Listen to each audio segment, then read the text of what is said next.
Hey, good afternoon, Audi troubleshooters, coming to you live from Michigan, and it is freezing cold outside.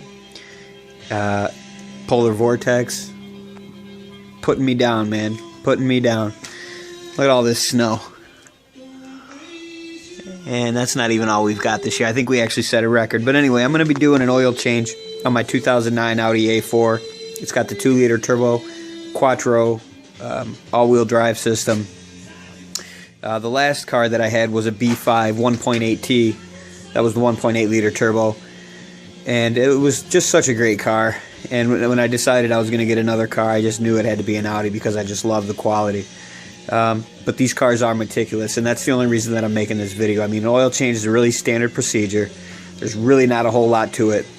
But there are a couple of things that make this car a little bit unique from other cars.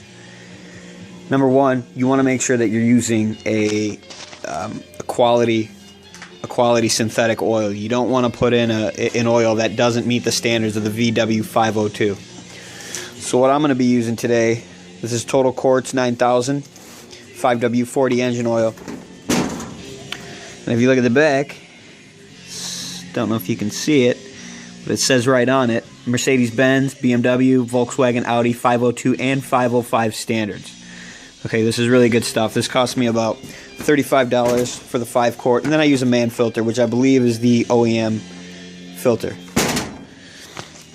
When you take it to the dealer, a lot of places what they'll do, actually, let me get into how exactly I started, because I already got started on this. There's a splash pan on the bottom of this. It goes right there.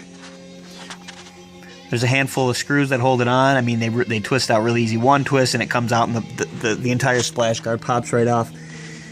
And mine took a little bit of work because it had a lot of ice freezing it to it. But what I'm going to do is, because I like to have the car flat on the ground, I'm actually just going to put my my drip pan there. And I'm going to lower the car because I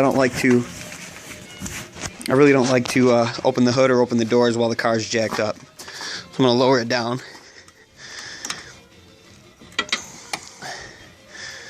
Alright, that's good. Keep the body up a little bit.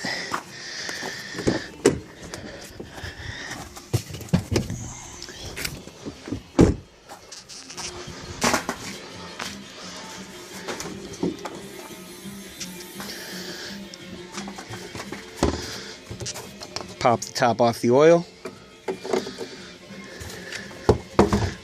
There's a couple of little pins that hold this on. It's pressed on. Get this out of the way just for the heck of it. So take a look at the engine. Here's our filter. And what a lot of them will do, you notice there's no dipstick on this. And I think what a lot of the dealerships will do is they'll just run a tube down there and they'll siphon it out. I don't like to do that. I would never do that. Only because I think if there's a lot of sediment down at the bottom of the pan and there's a magnetic drain plug on here, which I don't know if there is, then all those shavings are just going to stay in the engine. So I'm going to drain it from the bottom. Okay, put that on there now. So I should be able to, yeah, plenty of room, very easy to do. Get down on the ground, put an 18mm on here and drain this oil out, and I'll check back in when I'm done.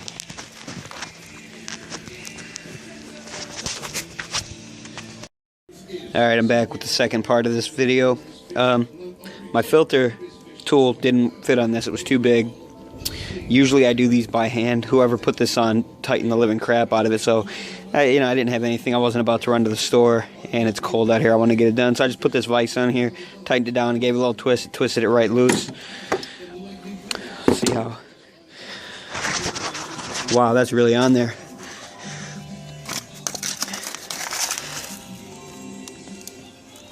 Oh, okay. I think we broke it loose. Let's see.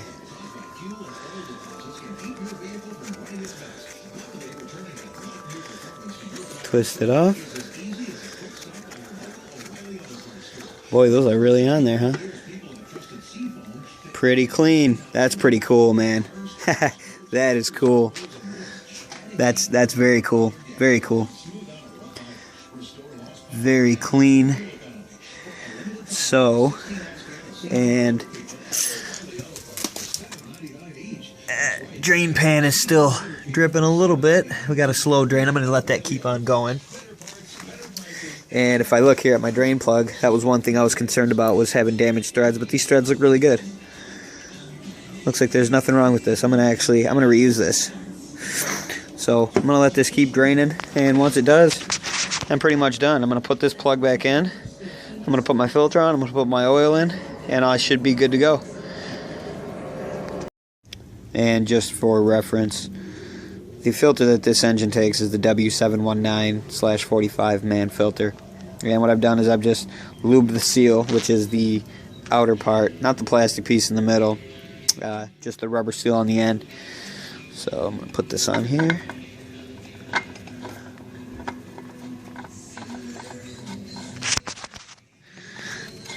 Spin it on.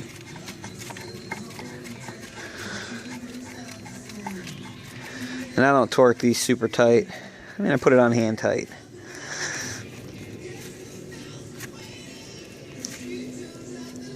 Maybe put my sandpaper on there and give it a little.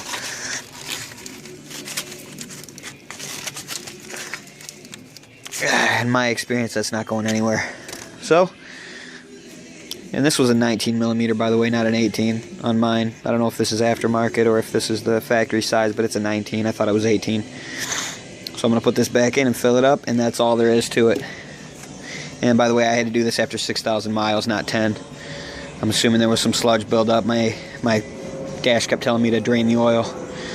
So that's it. Hope you enjoyed the video.